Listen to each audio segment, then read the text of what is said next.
Beri dia tujuan-tujuan kecil yang dia mampu lakukan, yang masih mungkin terjadi. Ingatkan dia keberhasilan di masa lalu.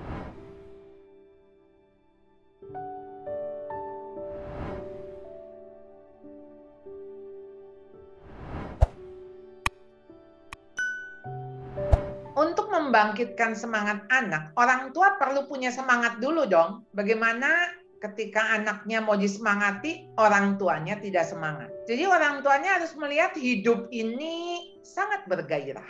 Hidup ini sangat menarik. Hidup ini menjadi sebuah challenge yang artinya dia harus hadapi sebagai sebuah adventuring. Jadi orang tuh seperti misalnya mau naik gunung. Orang tuh kalau mau naik gunung, kalau di bawah sebelum dia naik ya, masih di kaki gunung, udah bilang, aduh jauh amat, aduh berat amat, aduh nanti sampai nggak ya ke atas? Waduh, itu pasti perjalanan saja sudah 50% diganduli dengan kekhawatiran, dengan ketakutan, dan udah membayangkan kesulitan yang terjadi. Tapi kalau orang itu di bawah kaki gunung, dia bilang begini, wah saya tuh mesti naik ke atas. Karena saya mau lihat matahari terbit. Atau saya mau lihat ada danau yang bagus. Ada air terjun yang indah. Nah kalau bagi dia, itu ada sesuatu yang ingin dicapai. Dan itu pasti dimungkinkan. Tentu saja dia harus melewati semua perjalanan ini. Baik susah, baik itu mungkin nanti ada hambatan hujan dan sebagainya. Tapi kalau ada tujuan, ada harapan bahwa saya akan melihat danau yang indah, matahari terbit, pasti langkah demi langkah itu akan membuat orang tersebut semangat.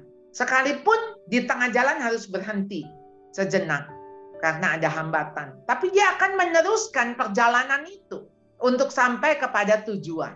Jadi apa yang harus dilakukan oleh orang tua ketika anaknya menjadi tidak semangat? Ayolah, beri dia tujuan-tujuan kecil yang dia mampu lakukan, yang masih mungkin terjadi. Ingatkan dia akan keberhasilan-keberhasilan di masa lalu.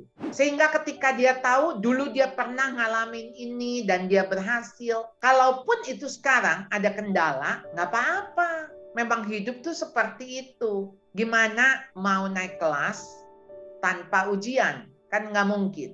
Jadi ujian-ujian yang kita hadapi dalam hidup kita, itu hanya untuk membuat kita naik kelas, ya, kita lebih maju, kita menjadi lebih baik, lebih kuat dari yang sebelumnya. Jadi peran ayah dan ibu, jadi si ibu ini harus tahu bahwa dia punya peran sebagai pendamping penolong dari suami. Suami ini kepala keluarga, jadi suami inilah yang juga harus ikut mendampingi anak, mendampingi istri bersama-sama, menjaga kesatuan di dalam keluarga. Jadi ini kita semua nih keluarga bersatu. Jadi kalau keluarga bersatu, kalau satu sakit, mestinya semua sakit kan? Dan kalau semua sakit, siapa nih yang jadi pimpronya? Ya ayah lah. Dia kepala dari keluarga, bukan hanya untuk cari income, penghidupan bagi si anak, tetapi dia harus memberikan hidupnya bagi keluarga. Perhatiannya, hatinya, ya semualah. Yang namanya dia menganggap ini keluarga saya, dia harus ikut bertanggung jawab. Iya, kalau anak kan mengalami masalah ya, si orang tua tuh menganggap ini masalahnya juga nggak sih? Kalau dia nganggap ini masalahnya juga, dia pasti akan cari pertolongan.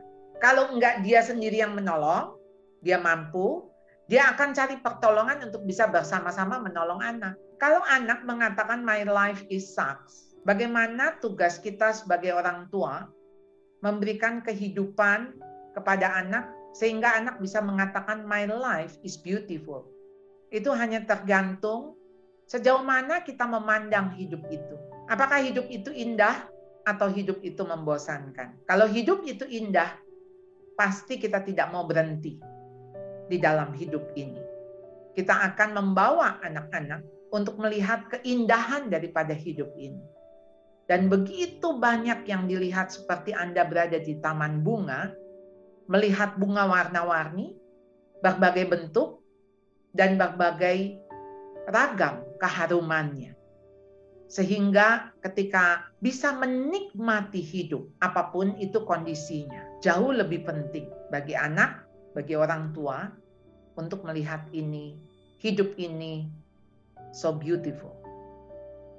Ikuti terus sosial media Tanam Benih untuk mendapatkan video-video parenting lainnya.